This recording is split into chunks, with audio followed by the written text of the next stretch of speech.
Nous sommes ici sur le parvis du Grand Palais à Paris. Nous sommes là pour vous faire découvrir 2 siècles d'histoire de création artistique d'Haïti. Dans cet immeuble monumental sont exposées plus de 180 œuvres d'art. Elles sont, disons, de plusieurs catégories, sculptures, peintures et installations. Tout cela pour combler vos yeux d'une nouvelle vision d'Haïti. Suivez-moi au Grand Palais.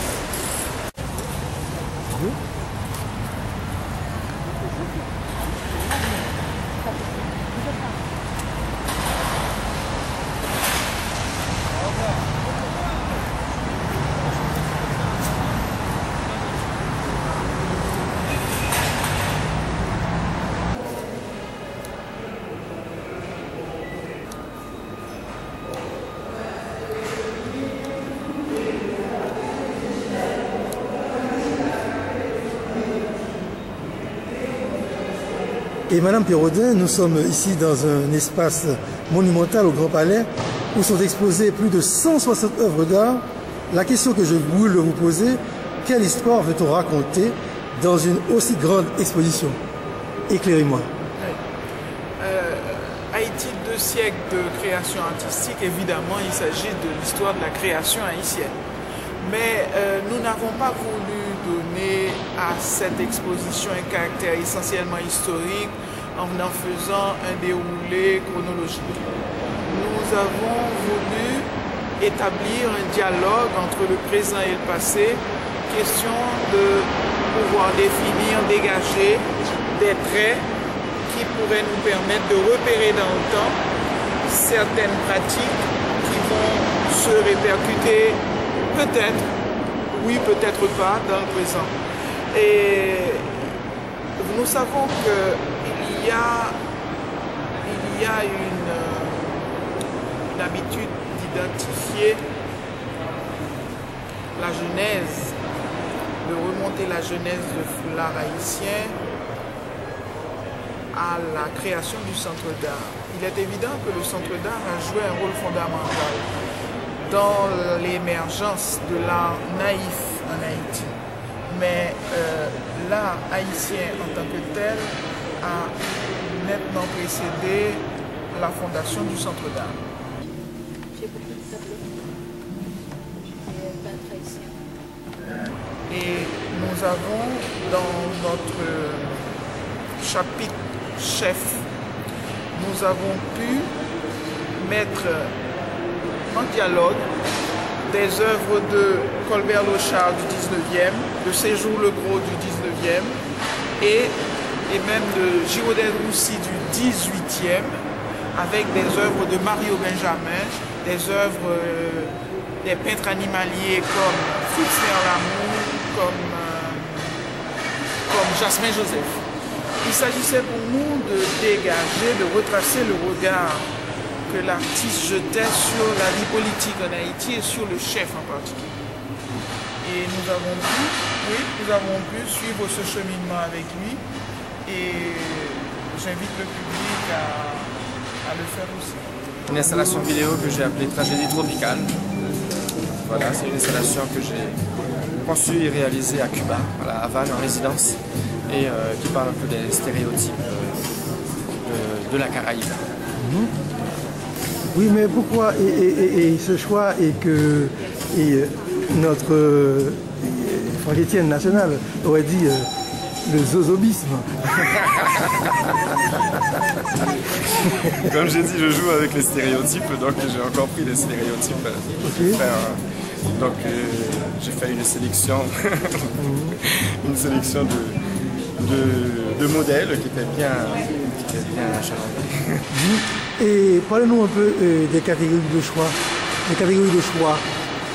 Des catégories de choix. Les styles, tout ça. Comment s'y est-on pris? Oui. On est parti du principe de contourner toutes les catégorisations abusives, toutes les discriminations qui ont voulu que l'art haïtien ne soit que naïf ou que vaudou. Et on s'est dit, nous allons élargir le cadre être très sélectif, mais en même temps sélectionner large, dans le sens où de nombreuses catégories sont présentées ici. L'art naïf est certainement présent à travers les grands maîtres, les maîtres de l'art naïf haïtien.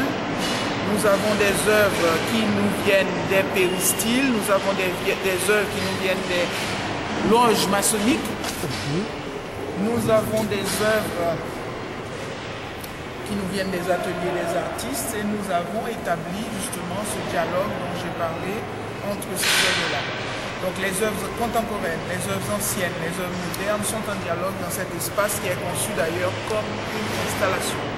Je pense que la sélection a été vraiment très bien faite et bon, ma préférence va pour tous les artistes contemporains. Donc je suis vraiment très impressionné par les oiseaux de Soler qui sont juste à côté de moi, à côté de mon œuvre. Voilà, Jean-Ulrich Désert dont je parlais tout à l'heure. David Boyer, toujours égal à lui-même, c'est super, mais avec des grands formats cette fois. Dubrius Lérisson a amené beaucoup d'œuvres, une belle collection vraiment réussie. Donc c'est une belle exposition. Guy Odo, génial, avec sa création qui a été faite in situ. Je suis un artiste multidisciplinaire, je touche un peu à tout et je m'amuse. Et parlez-nous un peu là, c'est un peu de la coulure, de l'éclaboussure, et sur cette toile, oui. C'est un peu de coulure, hein? Oui. C'est de l'acrylique.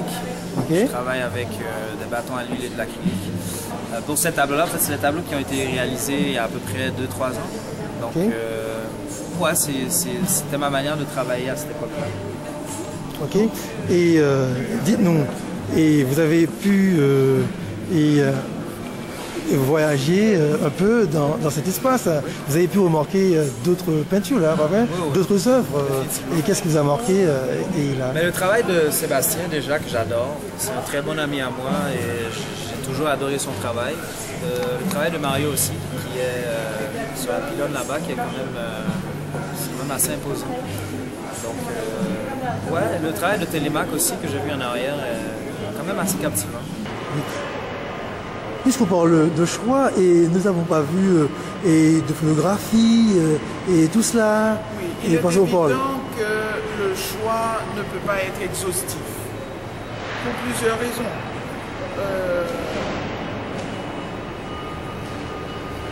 Problème d'espace, et en même temps, pourquoi doit-il être exhaustif? Pourquoi? C'est un résumé. Oui. Un condensé. Oui, c'est un condensé, mais c'est un condensé très fort. Comme vous pouvez le remarquer, c'est un condensé qui a une grande force évocatrice. C'est un condensé qui a une force culturelle percutante, d'ailleurs, selon les dires du public. C'est un condensé qui tient bien dans l'espace, finalement. Qui n'est pas en dichotomie, qui ne met pas en dichotomie, par exemple, Jean-Michel Basquiat et Hervé Télémaque, ou encore ces deux artistes-là, avec Pierrot Barra et Duréus Lérisson. Tout ce monde se tient. Oui, c'est un condensé, et pour faire ce choix. Mais est-ce que ce choix n'a pas été déchirant, puisqu'il fallait réunir 2 siècles d'histoire de création artistique dans un même espace, au Grand Palais, Madame Desredins? Est-ce que le choix n'a pas été déchirant? Bon, le choix a été ferme, a été sérieux et a été sans concession. Maintenant, en ce qui a trait à cette exposition, ici à Paris, on peut voir, mais il y a d'autres Haïtiens qui voudraient voir de près cette exposition colossale. Qu'est-ce qui est prévu? Quel suivi? L'idée, c'était de rendre cette exposition itinérante, mais nous n'avons pas encore pu ficeler ce projet d'itinérance. J'espère qu'au fur et à mesure que le public arrivera, des directeurs de musées, conservateurs viendront, peut-être que nous finirons par avoir une proposition. Mais je ne peux rien avancer parce que nous n'avons aucune promesse ferme d'itinérance, sauf que l'exposition pourra sans doute arriver en Haïti si Haïti est prête à la recevoir. Mais c'est une grosse machine. Au moins 60 artistes, c'est ça? Et qui 60 artistes et 180 œuvres. 180 Et un œuvres. catalogue de 230 pages. C'est une grosse machine. Parlons-nous un peu, rapidement, comment ça s'est mis en place. La mise en place. Je crois vous avoir dit que ces œuvres nous proviennent des collections privées et publiques en Haïti et à l'étranger. Ces œuvres nous viennent d'artistes haïtiens d'Haïti et d'artistes haïtiens de sa diaspora. Ces œuvres nous proviennent d'ateliers d'artistes et ces œuvres nous proviennent aussi, ont été réalisées dans certains cas, in situ ou encore des œuvres que les artistes ont produites spécifiquement pour l'exposition. Par exemple, David Boyer a travaillé spécifiquement pour l'exposition. Et tant d'autres, Guyodo a bénéficié d'une résidence d'artiste, oui, ici, et il a réalisé cette œuvre que vous voyez exposée dans la salle. Bon, ouais, c'est ça. Non, il exagère pas quand même. Il est bien.